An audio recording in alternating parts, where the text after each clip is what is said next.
Solutions, Varahi IT solutions. నేను మీ రాజశేఖర్. ఇంతకుముందు మనం 2 బిట్స్ రిలీజ్ చేశాము. 20-40 అట్లా రిలీజ్ చేసున్నాను. Aadhaar exam supervisor Aadhaar exam అనే దాని గురించి ఆల్రెడీ క్వెషన్ ఆన్సర్స్ రిలీజ్ చేసినాను. ఎవరైనా చూడకపోతే ఈ యొక్క వీడియోలో కింద లింక్ ఇస్తాను. డిస్క్రిప్షన్‌లో గానీ, లేదంటే కింద లింక్ ఇస్తానండి. ఖచ్చితంగా దాంట్లోకెళ్ళి మళ్ళా మీరు చూడండి మిస్ అయితే గనక. అందులోటి ప్రతి ఒక్కరు వీడియోని పూర్తిగా చివరి వరకు ఎండ్‌గా చూడండి. నేను చాలా ఆహ్, మీకు క్లుప్తంగా అర్థమవ్వడానికి నేను చాలా ప్రయత్నించి చెప్తున్నాను ఈ వీడియోలో. ఒకవేళ మీకు అర్థం గాని ఎడల ఉంటే కామెంట్ సెక్షన్‌లో కామెంట్ అన్నా కనీసం చేయండి. లైక్ చేయండి, షేర్ చేయండి. ఇది ఎంతోమందికి ఉపయోగపడుతుందని జెప్పేసి నేను చేస్తున్నాను. ఆల్రెడీ ఉండవచ్చు. వేరే యూట్యూబ్ ఛానెల్‌లో ఉండవచ్చు. కానీ మన యొక్క తెలంగాణలో మనకు పక్కాగా మనకు మనంగా వచ్చే ఛానెల్ గాబట్టి ఒకసారి ఆదరించండి. Thank you. ఇప్పుడు మనం 41 క్వెషన్ తీసుకుంటే గనక, if 2 documentary proofs produced by the enrollee have variation in the same name the enrollee dash should be recorded. ఇక్కడ ఏమంటున్నాడంటే, నమోదుదారుని ద్వారా ఇవ్వబడిన 2 పత్రాల రుజువులు ఇంటి పేరుతో ఒక పేరులో పరిశీలన జరిగితే నమోదు అవుతుంది అని అంటుండు. అంటే ఏంటి?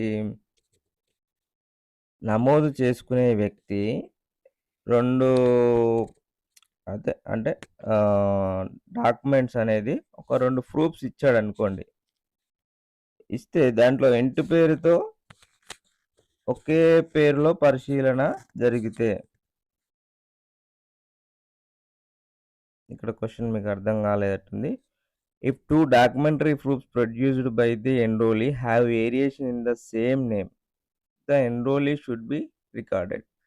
ఎన్రోల్ చేసే వ్యక్తి అతను మనకు 2 డాక్యుమెంట్స్ ఇస్తే గనక మనం ఏ విధంగా దాన్ని పరిగణలోకి తీసుకొని చేస్తాం. అంటే ఒక 2 డాక్యుమెంట్స్ అంటే ఒక దాంట్లో సర్‌నేమ్ లేకుండా ఒకటి రాజశేఖరే ఉంది. సర్‌నేమ్‌తో మారోజు రాజశేఖరే ఉంది. అంటే దీంట్లో మనం ఏది పరిగణలోకి తీసుకుంటాం? మీరు చెప్పండి.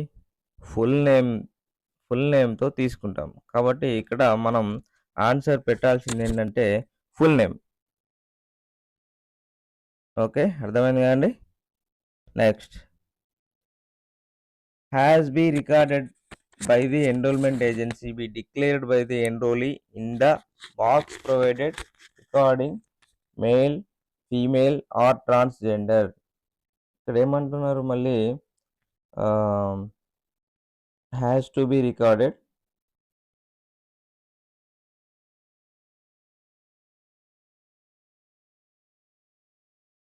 Has to be recorded by the enrollment agency as declared by in the enroll in the box provided regarding male or female or transgender అని ఇచ్చాడండి. ఇక్కడ ఏంటంటే పురుషుడు లేదా స్త్రీ లింగ మార్పిడి నమోదులో అందించిన డబ్బాలో నమోదుదారుని ద్వారా తెలియజేస్తున్నట్లుగా నమోదు ఏజెన్సీ ద్వారా నమోదు చేయబడుతుంది. ఇక్కడ స్వచ్ఛమైన తెలుగు అని మన భాషలో మాట్లాడుకుంటే గనక పురుషుడు లేదా స్త్రీ ఆర్ ట్రాన్స్జెండర్ వీళ్ళు ఏది అందిస్తే నమోదుదారుని ద్వారా మనకు ఆ యొక్క వ్యక్తి యొక్క ఏంటి అంటే అతను ఏంటి అనేది తెలుస్తుంది. డేట్ ఆఫ్ బర్త్ ఇస్తే తెలుస్తుందా? జెండర్ అనేది ఇస్తుందా? అంటే డిఫరెన్స్ ఒక ఆడకి, మగకి, ట్రాన్స్‌జెండర్‌కి తేడా అనేది ఈ 4 ఏది మనం సెలెక్ట్ చేస్తే తెలుస్తుంది అనేది ఇక్కడ ఇచ్చిండనమాట. డేట్ ఆఫ్ బర్త్ ఇస్తే అది కామన్‌గా అందరికి ఉంటుద్ది. రెసిడెన్షియల్ అడ్రెస్ ఇస్తే అది కామన్‌గా ఉంటది. ఫింగర్ ప్రింట్ అనేది ఇస్తే అది కామన్‌గా ఉంటది. ఇక్కడ జెండర్ అనేది సెలెక్ట్ చేస్తేనే అంటే మేల్ అయితే మేల్, ఫీమేల్ అయితే ఫీమేల్, ట్రాన్స్‌జెండర్ అయితే ట్రాన్స్‌జెండర్ అట్లాంటివి సెలెక్ట్ చేసుకుంటేనే మనకు దాంట్లో డిఫరెన్స్ అనేది వస్తుంది కాబట్టి 42లో ఆన్సర్ వచ్చేసి జెండర్. ఓకే. నెక్స్ట్. ఇక్కడ వచ్చేసి for rural areas which of the following fields can be left blank will recording the residential address. ఇక్కడ ఏమంటున్నానంటే ఇంటి చిరునామా నమోదు చేసేటప్పుడు గ్రామీణ ప్రాంతాలకు ఈ కింద ఫీల్డ్‌లో ఏవి ఖాళీగా వదలబడతాయి? ఇక్కడ ఏమన్నాడంటే గ్రామీణ స్థాయిలో మనం నమోదు చేస్తున్నప్పుడు అడ్రస్ పార్ట్ ఉంటది కదండీ! ఆ అడ్రస్ పార్ట్‌లో ఏది మనం ఖాళీగా అనేది వదిలేస్తాం. ఒకసారి మీరు చెప్పండి. ఏది ఖాళీగా వదిలేస్తాం? Address line 1 address line 2 pin కోడా? స్టేటా? పిన్ కోడ్ కంపల్సరీ వేయాల్సిందే. స్టేట్ కంపల్సరీ వేయాల్సిందే. అడ్రస్ లైన్ 1 కంపల్సరీ రాయాల్సిందే. అడ్రస్ లైన్ 2లో ఏరియా లోకాలిటీ అదో ఇదో ఉంటది. దీన్ని మనం వదిలేస్తాం. అది మీరు గుర్తుపెట్టుకోండి ఖచ్చితంగా. నెక్స్ట్ క్వెషన్ వచ్చేసి మనకు which of the following details should be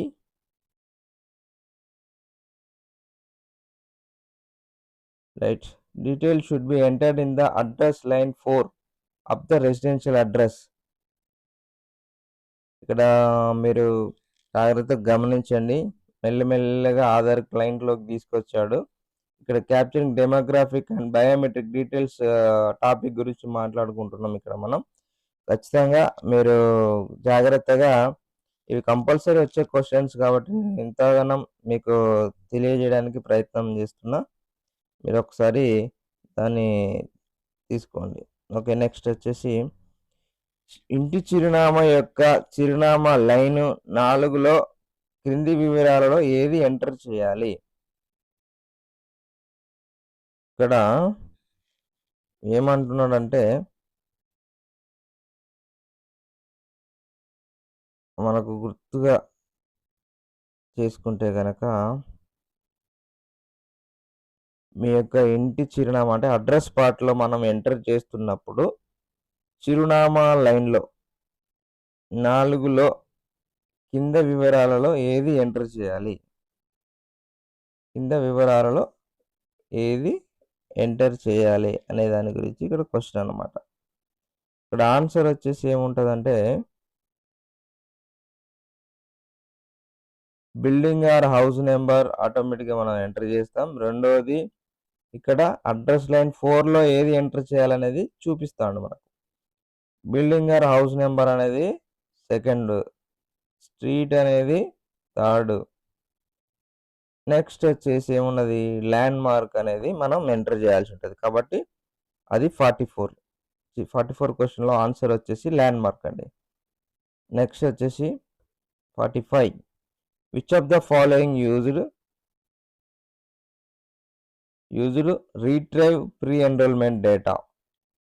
Which of the following used retrieve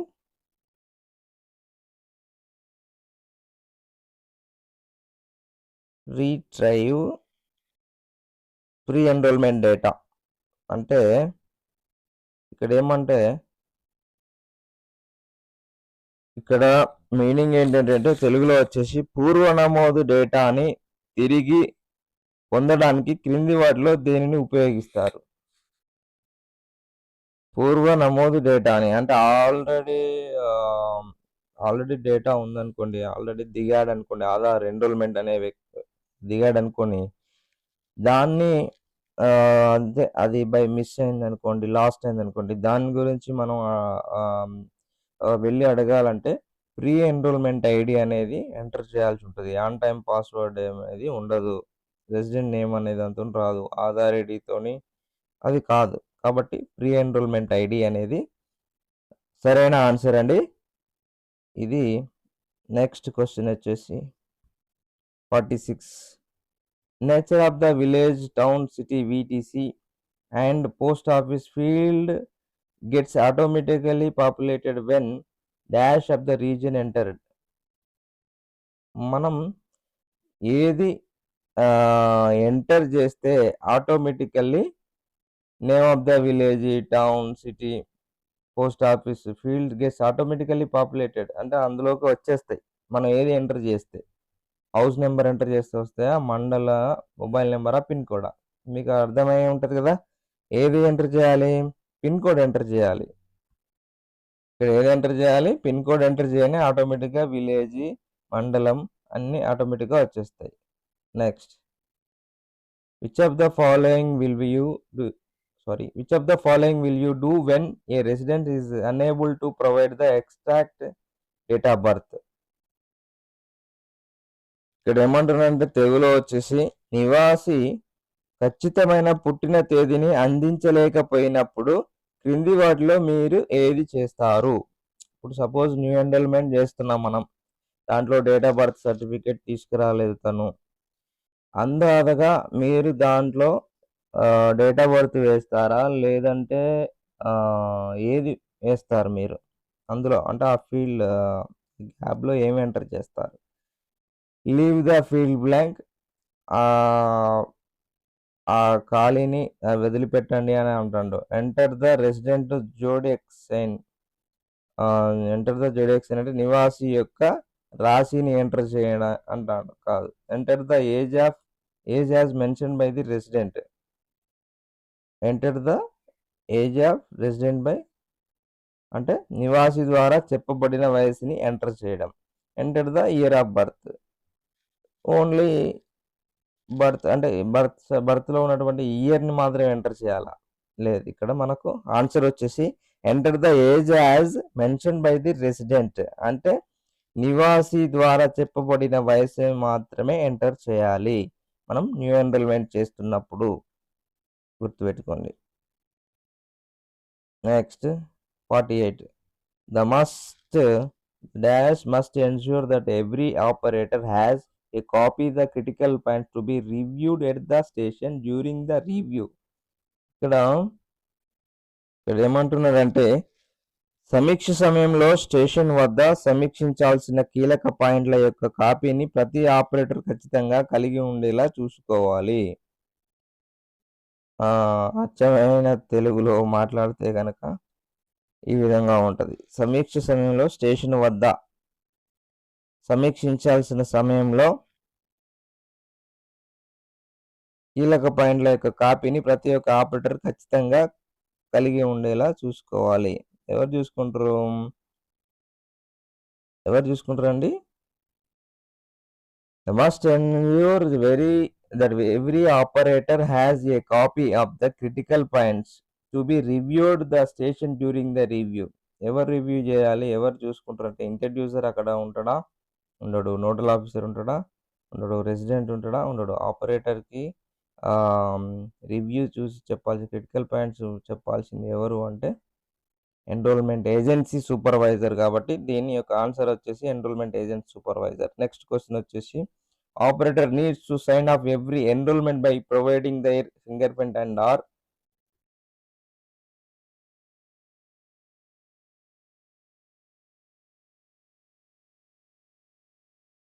okay. ఇక్కడ క్వశ్చన్ ఏంటంటే, operator needs to sign off every enrollment by the providing their fingerprint and or signature. అంతేనా? సిగ్నేచరేనా? Operator అనే వ్యక్తి ప్రతిసారి నమోదు సమయంలో వేలిముద్ర కానీ లేదంటే ఇంకొకటి అందించడం, అంటే దాంట్లో అందించడం ద్వారా ఎన్రోల్మెంట్ అనేది పూర్తవుతుంది అని ఇక్కడ క్వశ్చన్ అన్నమాట. అంటే ఏంటి? ఒకవేళ బయోమెట్రిక్ తనకు రాలేదు, పని చేయలేదు అన్న క్రమంలో ఏది అక్కడ ఎంటర్ చేస్తాడు, అంటే ఏది దాన్ని ప్రొవైడ్ చేస్తాడు ఆ యొక్క ఆపరేటర్ అంటే మొబైల్ నెంబర్ ప్రొవైడ్ చేస్తాడా ఎన్రోల్మెంట్ అయిపోగానే? లేదు. సిగ్నేచర్ అప్లోడ్ చేస్తాడా? ఎంటర్ చేస్తాడా? లేదు. ఐరిస్, ఒరిజినల్ పిఓఐ డాక్యుమెంట్, దీంట్లో మనకు అథెంటికేషన్ పర్పస్లో ఉంటుంది కాబట్టి దీంట్లో మనకు ఫింగర్ ప్రింట్ లేదా ఐరిస్ అనేది ఎంటర్ చేస్తాడు, ప్రొవైడ్ చేస్తాడు operator, enrolment operator. So next question వచ్చేసి, which of the following fields will be activated in case of introduced based verification? Will be activated in case introducer based verification. Introducer వెరిఫికేషన్స్లో మనము పరిచయం చేయు వ్యక్తి ఆధారిత ధృవీకరణ సందర్భంలో కింది వాటిలో ఏ ఫీల్డ్స్ యాక్టివేట్ అవుతాయి? అంటే పరిచయం చేస్తున్నటువంటి వ్యక్తి అతని యొక్క దేని ద్వారా వెరిఫికేషన్ అనేది చేస్తారు అంటే, ఇక్కడ మనకొచ్చేసి ఆన్సర్ వచ్చేసి పరిచయం చేయు వ్యక్తి లేదా హెచ్ఎఫ్ఓ. అంటే ఇంట్రడ్యూసర్ లేదా head of the family based అనేది answer. Okay. Enrolment agencies must use biometric devices certified by dash for capturing biometric data. ఇక్కడ మనం ఎన్రోల్మెంట్ ఏజెన్సీస్ వాళ్ళు ఖచ్చితంగా బయోమెట్రిక్ ఏ సర్టిఫైడ్ చేసిన అంటే ఎవరు సర్టిఫైడ్ చేసిన దాన్ని మాత్రమే అంటే క్యాప్చరింగ్ చేస్తాం కదండి మనం. ఆ క్యాప్చరింగ్ చేసేటువంటి డివైజెస్ ఎవరి సర్టిఫైడ్ చేస్తే మనం దాన్ని వాడొచ్చు అనే దాని గురించి ఇక్కడ క్వశ్చన్ అనమాట. దానికి ఆన్సర్ వచ్చేసి మీరు ఏముంటుందండి? సరే మనం చూసుకుందాం. యుఐడిఏఐ వాళ్ళు అంటే ఆధారు వ్యవస్థ ఉంది కదా, అంటే యుఐడిఏఐ అంటే తెలుసు కదా మీకు, ఆర్గనైజేషన్. ఆ ఆర్గనైజేషన్ సర్టిఫై చేస్తే సరిపోతుందా? అందులో వాళ్ళు ఏది సర్టిఫై చేస్తే దాన్నే మనం ఉపయోగించవచ్చునా? ఒకసారి ఆలోచించండి. ఇంకొకటి ఎస్టీక్యూసీ. ఎస్టీక్యూసీ అనేది ద్వారా మనం వాళ్ళు సర్టిఫై చేస్తే సరిపోతుందా? ఎంఎన్ఆర్ఈజీఏ ద్వారా వాళ్ళు సర్టిఫై చేస్తే సరిపోతుందా? డిఓపిటి అనేది వాళ్ళు సర్టిఫై చేస్తే సరిపోతుందా? ఇక్కడ ఎవరు సర్టిఫై చేస్తే సరిపోతుందనే దాని గురించి క్వశ్చన్ అనమాట. ఇక్కడ అందరూ చాలా బాగా ఏమనుకుంటారంటే యుఐడిఏ కంపల్సరీ వీళ్ళు మాత్రమే సర్టిఫై చేస్తేనే బయోమెట్రిక్ డివైజెస్ అనేది వాడడానికి వీలవుతుంది అన్నట్టుగా అనుకుంటారు. కానీ ఇక్కడ ఎట్టి పరిస్థితుల్లో కాదండి. ఎస్టీక్యూసీ వాళ్ళు సర్టిఫై చేస్తేనే మనకు ఆ యొక్క బయోమెట్రిక్ డివైస్‌ని వాడడం అనేది జరుగుతుంది. అసలు ఎస్టీక్యూసీ మీన్స్ ఏంది? యుఐడిఏఐ అంటేనేమో unique identification authority of India అని మనం అనుకుంటాం. ఎంఎన్ఆర్ఈజీ అంటే దాని గురించి కూడా అందరికీ తెలుసు. ఆల్మోస్ట్ విలేజ్‌లలో అందరికీ తెలుసు. అసలు ఎస్టీక్యూసీ అంటే ఏంటి అనే దాని గురించి చూస్తే ఫుల్ ఫామ్ వచ్చేసి standards testing and quality certification. ఇది అన్నమాట. Standard testing and quality certification వాళ్ళు ఇస్తారన్నమాట. ఇది ఎవరు మరి?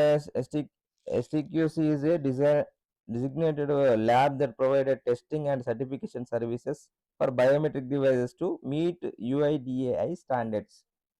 వీళ్ళు సర్టిఫై చేసి వాళ్ళకు ఇవ్వడం అనేది జరుగుతుంది కాబట్టి ఇది answer. Okay. Next question. For finger print capture the fingers have to positioned correctly on the dash to enable capture. ఎక్కడ పెట్టాలి ఫింగర్ ప్రింట్స్ అనేది? మనం క్యాప్చర్ చేసే విధానంలో ఫింగర్ ప్రింట్ అనేది మనం ఎక్కడ ఏ పొజిషన్‌లో దేని మీద పెట్టాలి అనే దాని గురించి ఇక్కడ క్వశ్చన్ అనమాట. దానికి మీరు ఏ ఆన్సర్ చేస్తారు? వచ్చిన రెసిడెంట్ యొక్క ఫింగర్ ప్రింట్స్‌ని మనం పేపర్ మీద పెడతామా? ఇంక్ ప్యాడ్ మీద పెడతామా? లేదంటే ప్లేటెన్ మీద పెడతామా? లేదంటే ఫింగర్ ప్రింట్ ప్యాడ్‌లో పెడతామా? ఎక్కడ పెడతాం? ఇక్కడ మనం అర్థం చేసుకుంటే గనక ఆల్రెడీ పాత ఆపరేటర్లకైతే ఆల్మోస్ట్ తెలిసే ఉంటది. కొత్త వాళ్ళకి కూడా ఆల్మోస్ట్ ఇది చిన్న నార్మల్ క్వెషన్ కాబట్టి తెలిసే ఉంటది. మీకు అర్థమయ్యే ఉంటది. ఎక్కడ పెట్టాలి మరి? ఎక్కడ పెట్టాలండి?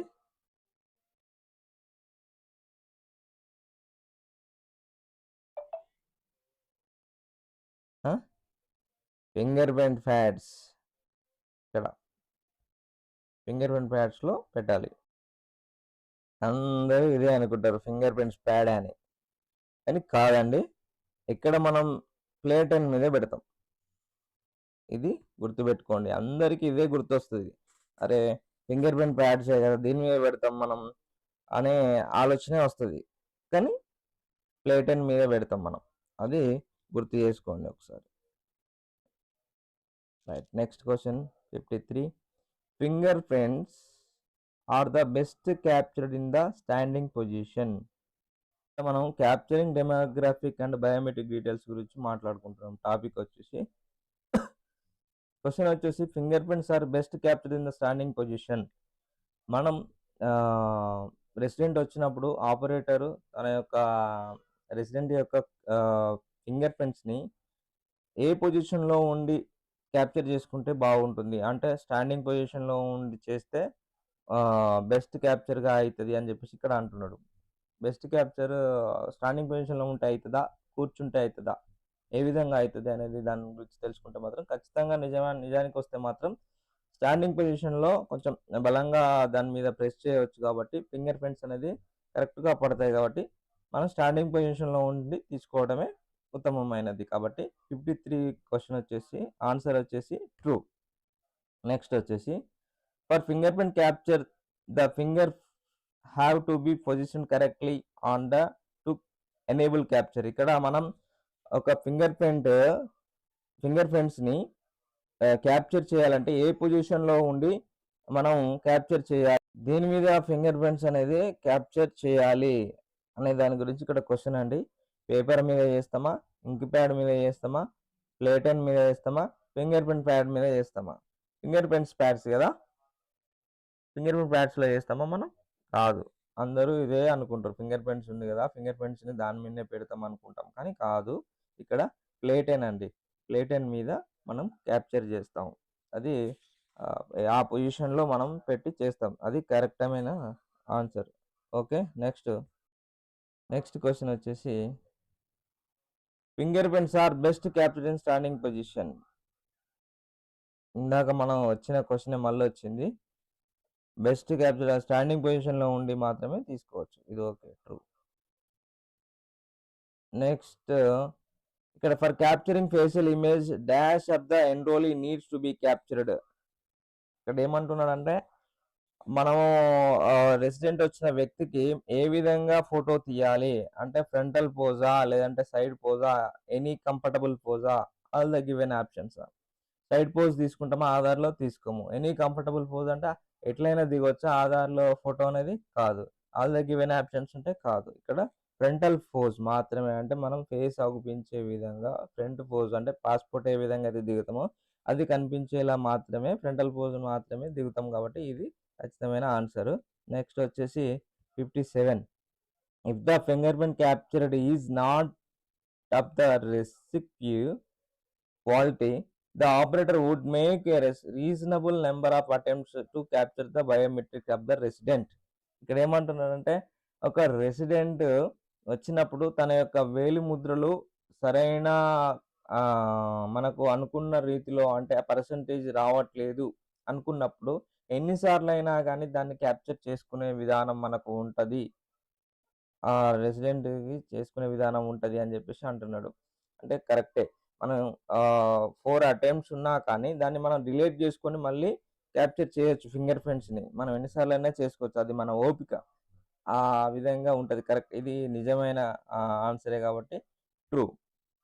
నెక్స్ట్ వచ్చేసి 58లో if an enrollee is unable to give biometrics due to loss of fingers, this is an dash and needs and be handled thus. ఇక్కడ క్వశ్చన్ ఏంటంటే ఇక్కడ రెసిడెంట్ యొక్క పర్సన్ది పూర్తిగా ఫింగర్స్ లేకపోతే ఏ విధమైనటువంటి మనం ఉపయోగించి ఆ యొక్క ఎన్రోల్మెంట్ని హ్యాండిల్ చేస్తాం, క్లోజ్ చేస్తాం అనేదే క్వశ్చన్ అనమాట. ఐరిస్ క్యాప్చర్ చేసి, బయోమెట్రిక్ అప్డేట్ చేసి, కన్సల్టేషన్ చేసి, ఎక్సెప్షన్, ఈ 4 ఇచ్చాడు. దీంట్లో ఐరిస్ క్యాప్చర్ అనేది అవుతుంది, తర్వాత విషయం అది అవ్వాలి, కానీ పూర్తి చేసే విధానం. బయోమెట్రిక్ అప్డేట్ చేస్తామా, అతనికి ఫింగర్సే లేవు, బయోమెట్రిక్ అప్డేషన్ అనేది అవ్వదు. కన్సల్టేషన్ అనేది ఉండదు. ఇందులో ఎక్సెప్షన్ మాత్రమే ఖచ్చితమైన ఆన్సర్. ఎక్సెప్షన్ అంటే ఏంటంటే ఇతనికి ఫింగర్స్ లేవు అని చెప్పేసి మనం ఒక దాంట్లో ఎక్సెప్షన్ బాక్స్ ఉంటుంది, దాంట్లో మనం పొందుపరిచి మనం ఎక్సెప్షన్ చేసే దాంట్లో ఈ ఫింగర్స్ లేవని హైడ్ చేస్తాం మనం. ఐరిస్ కూడా అంతే, హైడ్ చేసి ఐరిస్ అంటే ఐరిస్ లేని వాళ్ళకి కూడా సేమ్ అదే పొజిషన్లో ఐరిస్‌ని హైడ్ చేసి మనం ఎన్రోల్‌మెంట్ చేయొచ్చు. చేసే విధానాన్నే ఎక్సెప్షన్ అంటారనమాట. ఓకే. నెక్స్ట్ వచ్చేసి ఇది ఆన్సర్ అయితే అర్థమైంది కదండీ! ఎక్సెప్షన్ అని పెట్టాలి. నెక్స్ట్ వచ్చేసి 59. If capturing iris image is not possible due to bandage across on the both eyes, the same hand has to be recorded the system by the operator. ఇక్కడ ఏమంటున్నాడంటే ఒక వ్యక్తికి కనుగుడ్లు అనేది లేదు, ఐరిస్ అంటే ఐస్ అనేది లేదు, లేని సమయంలో ఆపరేటర్ అదే సిస్టంలో రికార్డ్ చేయవచ్చు అని అంటున్నాడు. నిజమేనా? అవును, కరెక్టే. ఎవరికైనా అదే స్టేషన్లో చేయవచ్చు. న్యూ ఎన్రోల్మెంట్ చేయొచ్చు, బయోమెట్రిక్ అప్డేట్ చేయొచ్చు, బయోమెట్రిక్ చేయొచ్చు. ఇట్లాంటివన్నీ కూడా అదే సిస్టంలో చేయాలి. వేరే సిస్టంలో అతనికి కనుగుడ్లు లేవు, ఫింగర్స్ లేవు అని చెప్పేసి వేరే సిస్టమ్ తీసుకొచ్చి చేయాల్సిన అవసరం ఉండదు. కాకపోతే ఎండ్ ఆఫ్ ద డేలో సూపర్వైజర్ అనేది ఇంతకుముందుకు ఆపరేటర్ ఉంటే సూపర్వైజర్ ఎక్సెప్షన్‌కి ఖచ్చితంగా థంబ్ వేయాల్సి ఉండేది. ఇప్పుడు మాత్రం ఆపరేటర్ కమ్ సూపర్వైజర్ అనే వ్యక్తి అంటే అతనే సూపర్వైజర్, అతనే ఆపరేటర్‌గా సర్టిఫికేట్ వస్తుంది కాబట్టి అతనే హ్యాండిల్ చేయొచ్చు దీన్ని అని చెప్పేసి ఇది మాత్రం ఖచ్చితమైన ఆన్సరే. ట్రూ అనేది పెట్టుకోండి. Thank you for watching RN Aadhaar solutions. మీరు ఇంకెవరికైనా ఈ వీడియో పంపించాలి, షేర్ చేయాలని అనుకుంటే మాత్రం ఖచ్చితంగా మీ యొక్క వాట్సాప్‌లో స్టేటస్‌లో పెట్టుకోండి. ఇంకెవరికి మీకు తెలిసిన వారికి నియర్ టు డియర్స్ వాళ్ళకి పంపించండి.